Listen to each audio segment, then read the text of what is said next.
So good morning, everyone. I extend a warm welcome to each of you joining us today at the AppCare IEEE AI Symposium, our second online seminar. So it is with great pleasure that I introduce our esteemed speaker for today, Dr. Niloy Ganguly. Dr. Niloy Ganguly is a professor in the Department of Computer Science and Engineering at IIT Kharagpur and a fellow of Indian Academy of Engineering. He is also the chairperson of the Center of Excellence for AI and project director of the Technology Innovation Hub AI for ICPS. So thank you for accepting our invitation.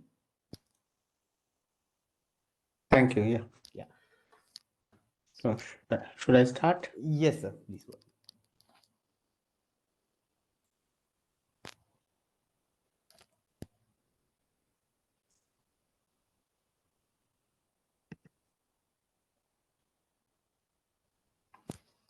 Is it coming? Yes, sir.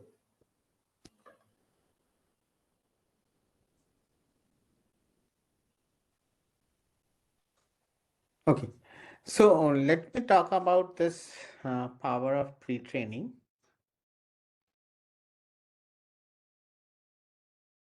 If So feel possible, free. could you adjust your camera, sir?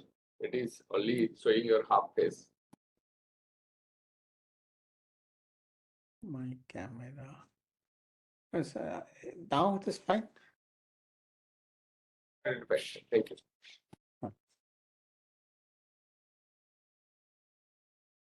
Okay. So so we are in the era of deep learning, we know, and it is end-to-end training. So what we know is deep learning is data intensive. In order to perform certain tasks like classification, prediction, deep learning requires a lot of annotated data, which may not be present in different situations. So question is, can we circumvent such a situation? So can we leverage, how can we circumvent? We can circumvent, perhaps, can we leverage related unannotated data set to reduce the need of annotated data? So if we can understand the semantics of unannotated data, it may help in quickly perform a specific task like classification, prediction, sentiment analysis. So let us take an example. Say read a lot of storybooks to enable write good essays. So note that the first task of reading a lot of storybooks is completely independent of the second task. So what is happening? Your task is writing good essay, but your task become much more easier when you read a lot of good storybooks. So in one way, this reading a lot of good storybooks is what is called pre-training.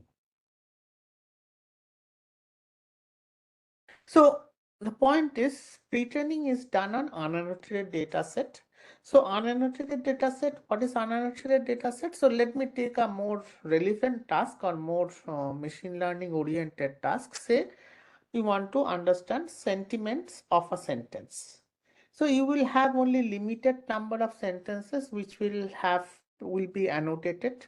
Like sentence 1 has positive sentence. Sentence 2 has positive sentiment. Sentence 3 has negative sentiment. In this way, only a small number of sentences can be there. But we have the entire Wikipedia data set, which are sentences, which may not have sentiments, but they have sentence.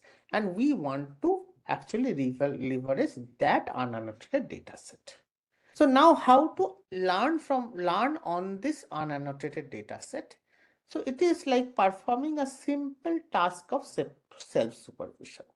What is a simple task of self-supervision? For example, you say the quick brown fox jumps over the lazy dog where fox is masked, and the machine have to guess what is there.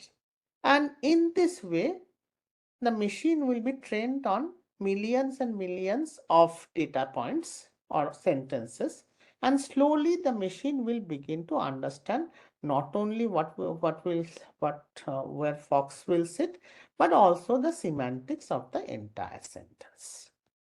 So once you understand the semantics, then task-specific activity here, like sentiment analysis, becomes much easier. So this is what you perform this on millions and billions of data sets, and some sort of understanding of the language emerge. And what we call this is what is called masked language model, because you are masking this. Okay. And the interesting point is this is something which is a supervised task, because Fox is a label and you are trying to predict that level. But unlike a traditional supervised task, here the label is there present within the sentence itself. So we don't have to have the extra cost of creating labels.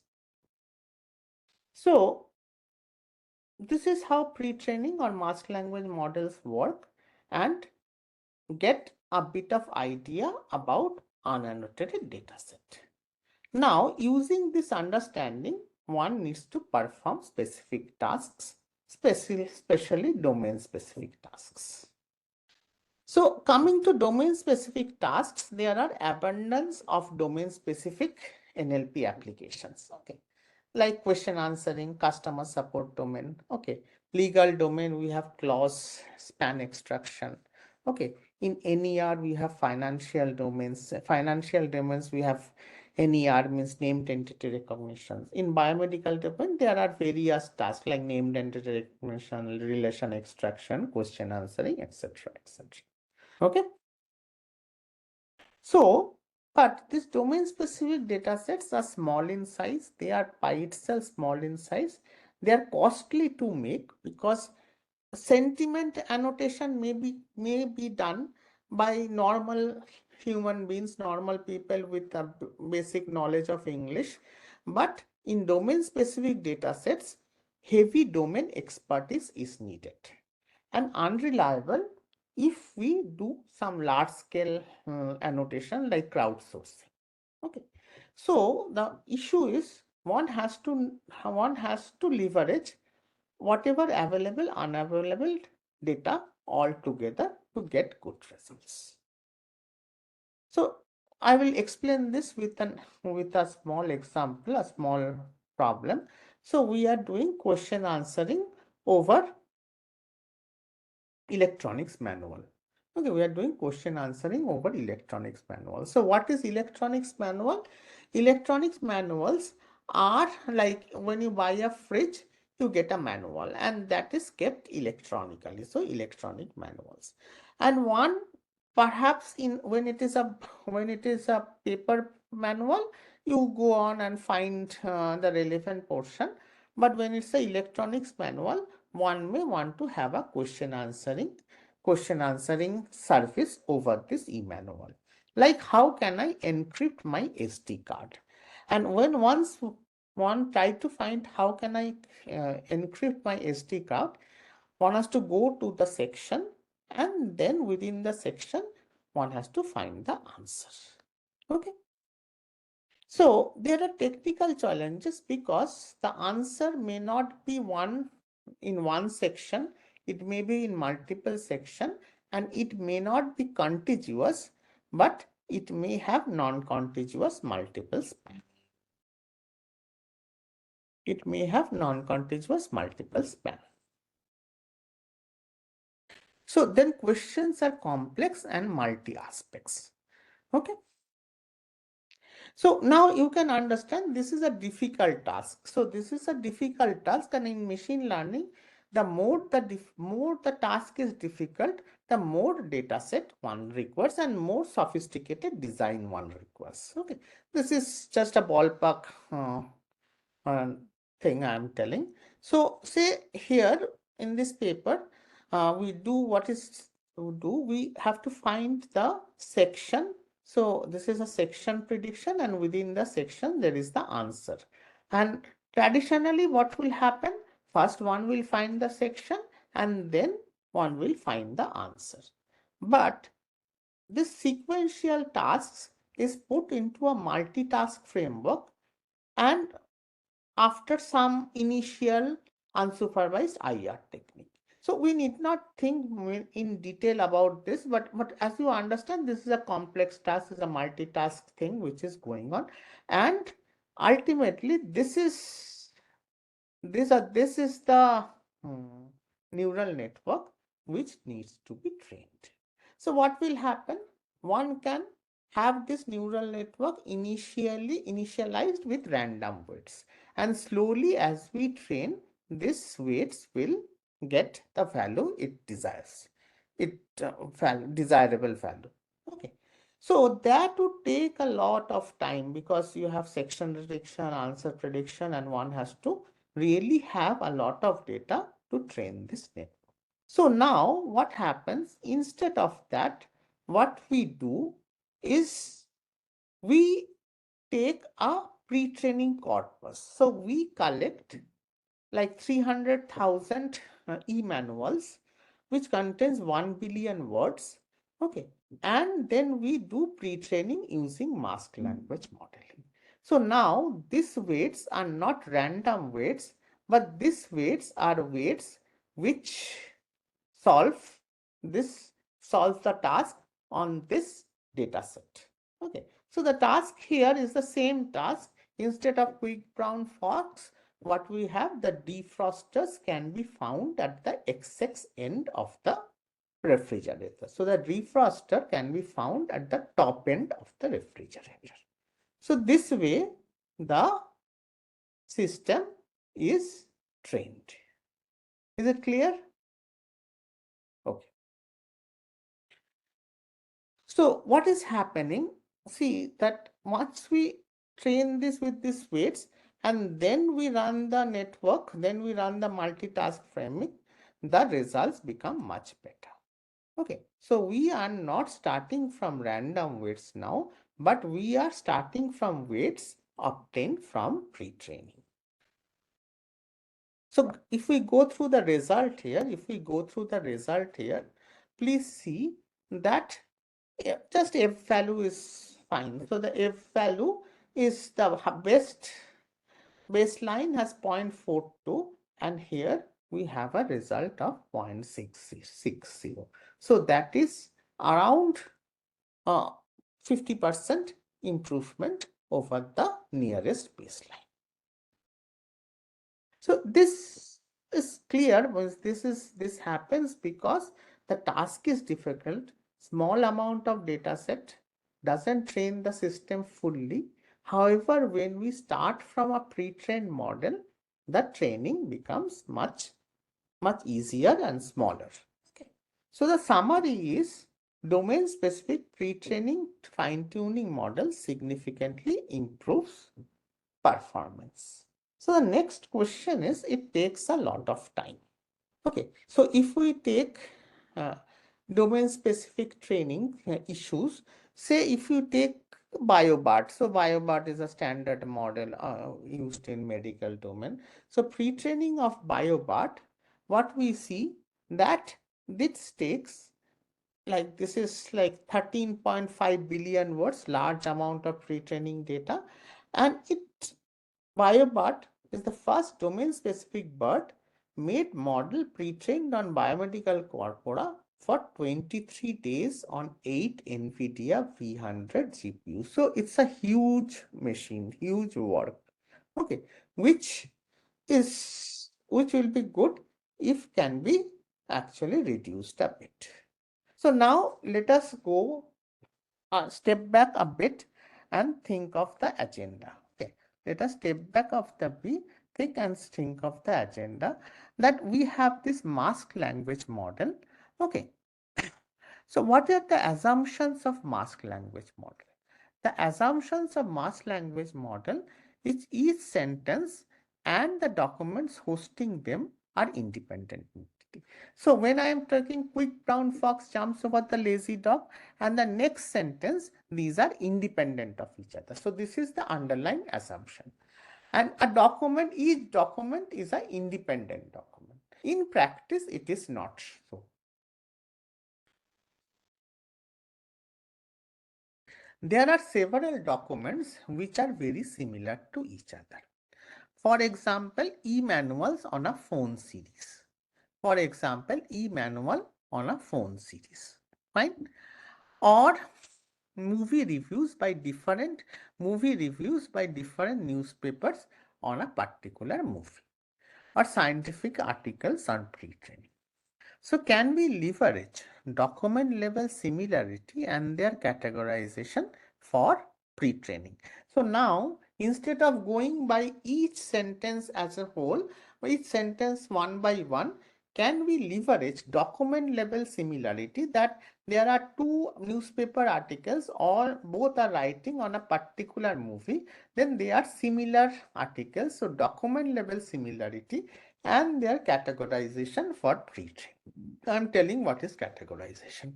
So see, the document metadata and taxonomy as potent supervision signal during pre-training. So what we have, say we have this example triplet. What is this example triplet showing? See, there is a customer support and for the customer support. So stereo equalizer e-manual. This is one document. The second document, which is very similar to the first document, is stereo equalizer e-manual of a different band. And the third, Blu-ray player e-manual, is a completely different document. So this is what is called triplet loss or triplet case, where the first one is the anchor point and the second two, one is closer to the first one and another is far away from the first one. Okay, so this is how one does the comparison. And also each document can be put into some sort of hierarchy. For example, customer support stereo equalizer e-manual would be electronics, audio players and recorders, stereo system. Okay.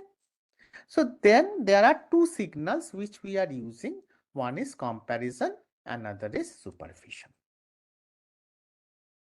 So when we are doing this comparison, that means we are doing a contrastive triplet loss, because we are taking one similar, one different. So that's why we are doing a contrastive triplet loss. While in this case, we are taking a hierarchical classifier loss, because every document can be represented in some sort of hierarchy. For example, generating adversarial examples is computer science machine learning. Importation of olive oil, agriculture, products subject to market organizations, oil and food. Okay.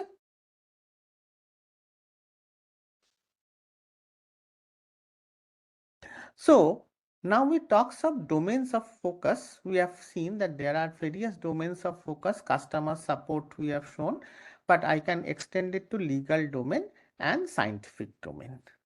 Okay.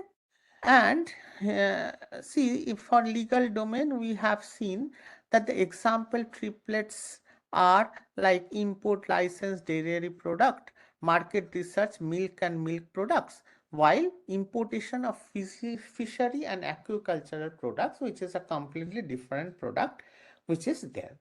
So now with this type of data sets, just 200 triplets per domain is used for pre-training. This is negligible compared to current SOTA model. And customer support, scientific domain, legal domain have 3, 7, 4 levels of hierarchy, and that leads to only maybe 5,000 possible hierarchies. So with this loss and with this system, one trains the software, one does the pre-training. So I guess you are clear that in the first case, we are doing pre-training using mask language model. And what was mask language model? It was just masking one word. Now here it is sentence level, document level comparisons, document level contrastive loss, and hierarchical loss. And see, the result is very important. Here we see the improvement is 1,000 times. means improvement means the speed up is 1,000 times, because here we are not going and nitpicking every sentences but seeing the document as a whole, and that leverage helps us to gain a huge compute time. The we know that every pre-training has to be tested on some downstream tasks. So we have tested it on 3 domains, 6 tasks and 9 data sets, and we see that there is a modest 1 to 3% improvement. So improvement is not so important. The drastic decrease in pre-training time is a very important thing. So additional advantage is catastrophic forgetting avoided. So let me just tell you what this is. So the point is that once you train on some data points, like say you are training on scientific domain, means you are training on scientific domain, then the system forgets general knowledges. The system forgets general knowledges, and the performance deteriorates after some times. While since we are doing very frugal training and touching very less weights, although we may have done the work on some scientific domain, but it still functions on general domain tasks. So the summary is frugal pre-training leveraging document level semantics shows dramatic improvement done on several domains. More domains need to be tested to prove generality. Next, what do we do where semantics is not available? So here, what is happening? We have a underlying understanding that semantics is available, like quick brown fox jumps over the lazy dog. When we have quick brown fox jumps over the lazy dogs and we are masking fox, that means we have this inherent understanding that fox is a word. Okay. But if we didn't have this understanding, then there would be issues. So here we have this gene marks, fast pre-training to enable few shot learning. So by 2025, there will be like huge amount of human genome data, and human genomes are very, very large in size also. Okay.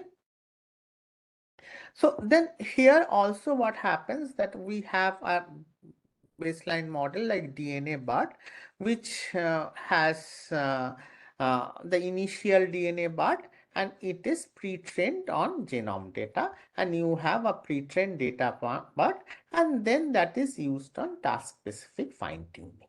So there is the general BART, it is tested on human genome, and then one gets the pre-trained BART, and then the downstream task is done. So now when he is telling that it is pre-trained on human genome, that means what? This is ATCG continuously, and it is randomly masking some of the tokens. Here tokens means ATCG. These are the 4 types of tokens. So it is masking 6 tokens, one of 6 tokens together. So roughly we can say 6 tokens makes a word or something equivalent to word. Okay. So if we are doing this randomly, if I go back and refer to this quick brown fox jumps over the lazy dog, then what happens? Then one can have quick brown fox jumps over the lazy dog. But if we really don't know, then we may have been masking NFO. Okay, we may be masking NFO, the quick brown FO jumps over the lazy dog.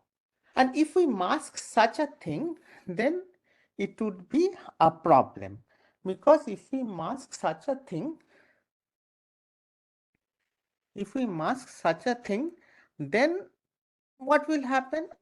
It will take a lot longer time to train the system. It will take a lot longer time to train the system.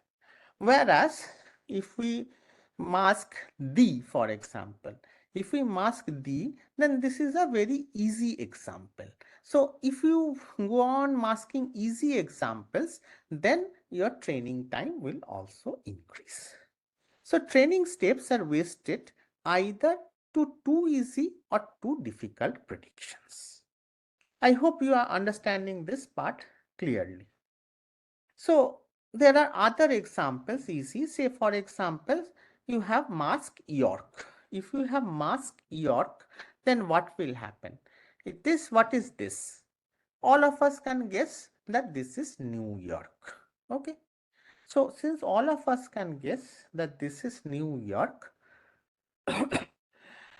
when I am working on, say I live in mask York, rather, I will not do that, but I will mask entirely I live in New York. Otherwise, the training would be too easy and it will take a lot of time.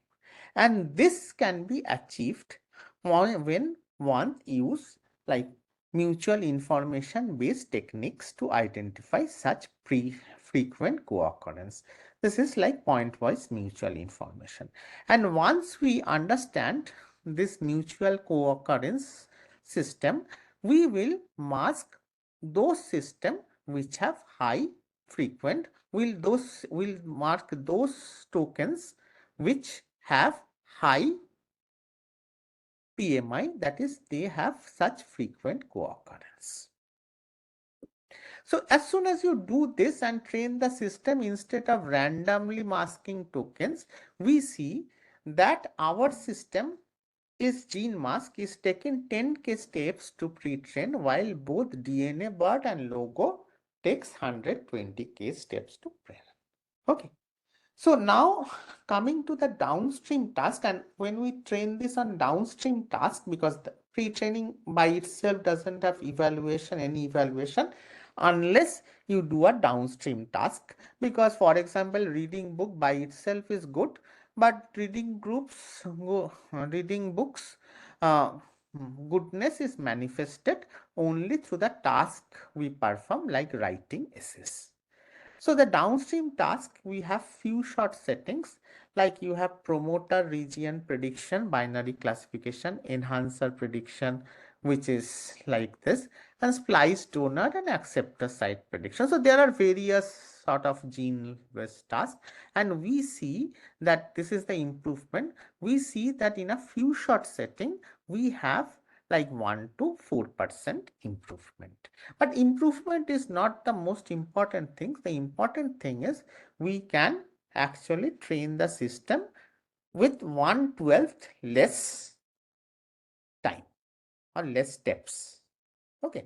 So summary is that gene marks ensure substantial speed up of 10x and performance improvement over random masking strategy of SOTA models like DNA BART and logo in few short settings, and incorporating domain knowledge while pre-training needs to be explored.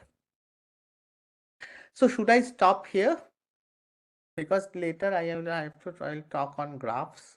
So what do you think? Yeah, I mean, it's anyway up to you. I think we can stop here, and if there are questions, I can.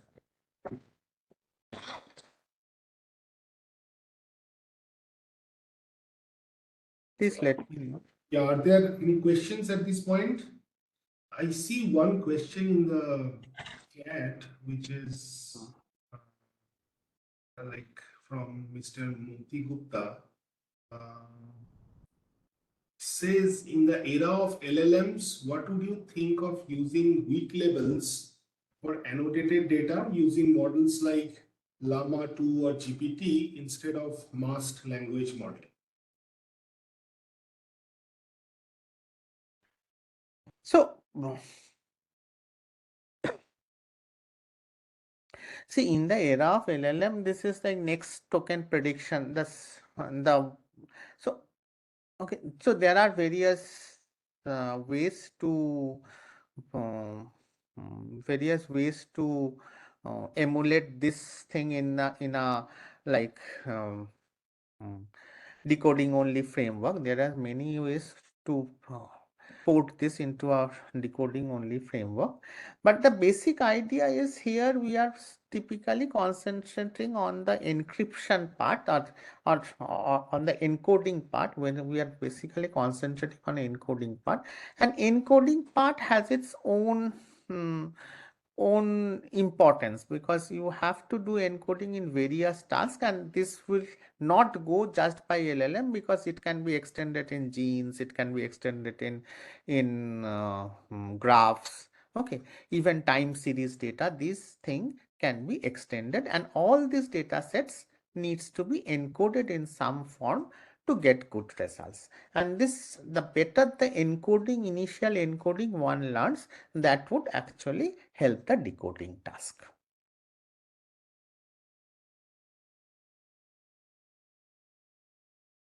Any other questions? No, I think you can go ahead, Mr. Ganguly. Yeah, I think that Aditya Chella sir has one question, I think. please. Sir, can you unmute yourself?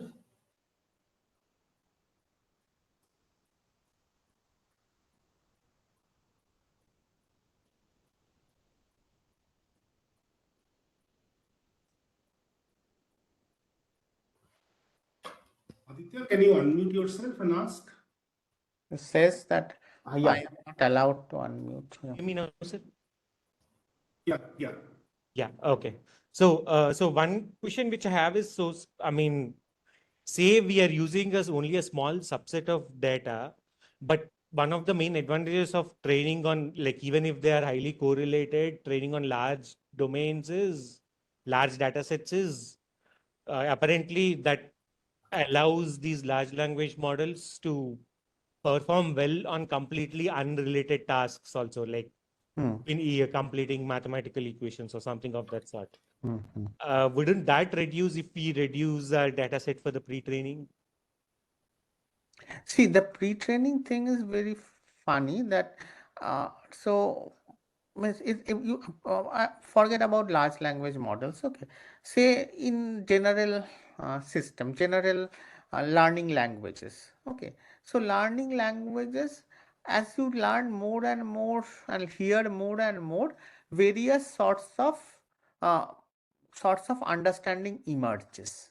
Say if you have learned the language a little bit, then you can only understand some instruction based systems. Okay, you are going to, means we say like supermarket language, okay, we have the supermarket ability to go and shop. Then slowly it becomes that you can understand sentiment, you can understand the local spirit, local dialect. So all these things emerges only through more and more training. And if you see in language, no other way language learning happens. No matter how much grammar you study, etc., you go on listening, and all these things emerges. So in that way, the same thing is happening with large language models, that if it is trained on more and more data, more and more functionalities are emerging. Yes. So, I mean, how do we make sure to, like, so when one of your thesis, if I understand right, was by exploiting the correlations between these small data sets, we can reduce the data, right? Yeah. So, is there a way to sort of not compromise on the other tasks like generalizability or these emergent features, No, but so still see, use correlations? these two are two different things. What I have told is that don't do mask language model, but there are many documents which are similar. Use the similarity of the documents and try to train the system. So here also the same scaling will happen. That if we have trained on 2,000 data points, okay. Now if we train on 20 lakhs data points, different sorts of functionality will begin to emerge. Okay.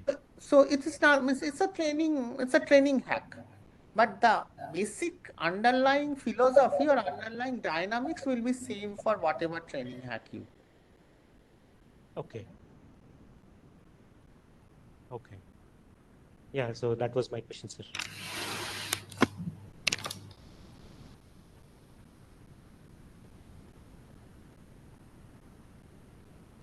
Sir, this is Surjo. I just wanted to ask a related question, which is not exactly in the, I mean, in case of NLP or language processing. So, for example, in this case, like we deal with a lot of physiological signal data, right? Which also have some sort of temporal properties. We train, we use some sort of pre-training, and then we use transfer learning for different downstream tasks.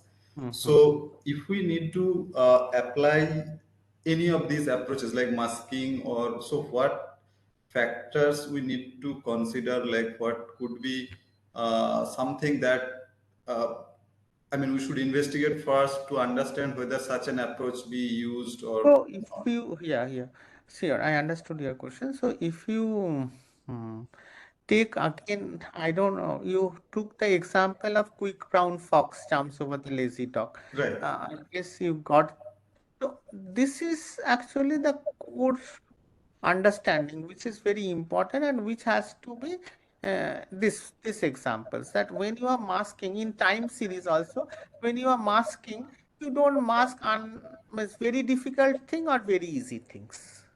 So can you find the sweet spot to mask? So there may be a very complicated thing which is happening at certain point, which the machine would find it very difficult to understand, or it's regular thing which the machine may difficult to understand. But there are sweet spots, means we know in temporal point process there are sweet spots which can be actually masked. So this is a philosophy which needs to be replicated in various cases. Means this is one, see, as you understand, what works, means uh, in deep learning. Yeah, yeah. This is one of the philosophy which we can see and try to implement. Okay, okay. Yeah, thank you.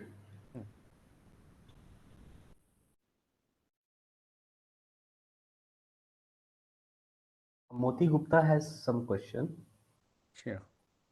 Can you unmute yourself, sir?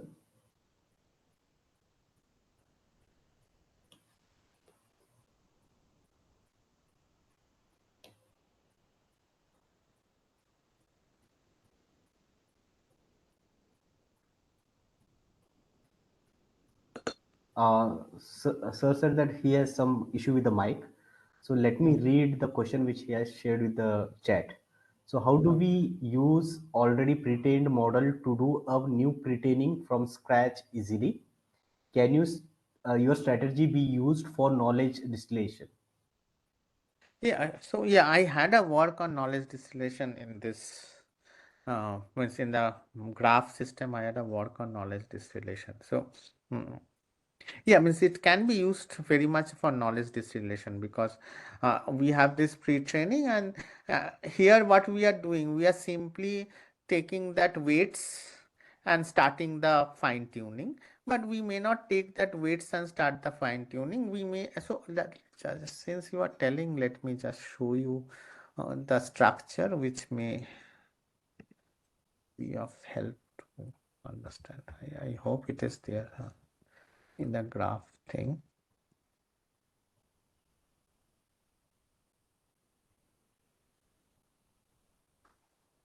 So here you see that you have a graph embedding sort of thing, and you get a pre-trained model, and this is a different model. Sorry, this is a uh, uh, training model, means this is a pre-trained model, and this is the normal classification model which is going on, a normal end-to-end model. But this normal end-to-end model, in the previous case, what was happening, this pre-trained model was directly copied here, but here we are not copying, we are doing some sort of distillation, knowledge distillation, and then using the system. So this can be done in various cases. So any more questions? Sir, I think you can proceed. No, I think I'm done. Okay. So yeah, because I don't want to take you through the graph part, which will be a little bit heavy then. Okay. If any other question from anyone?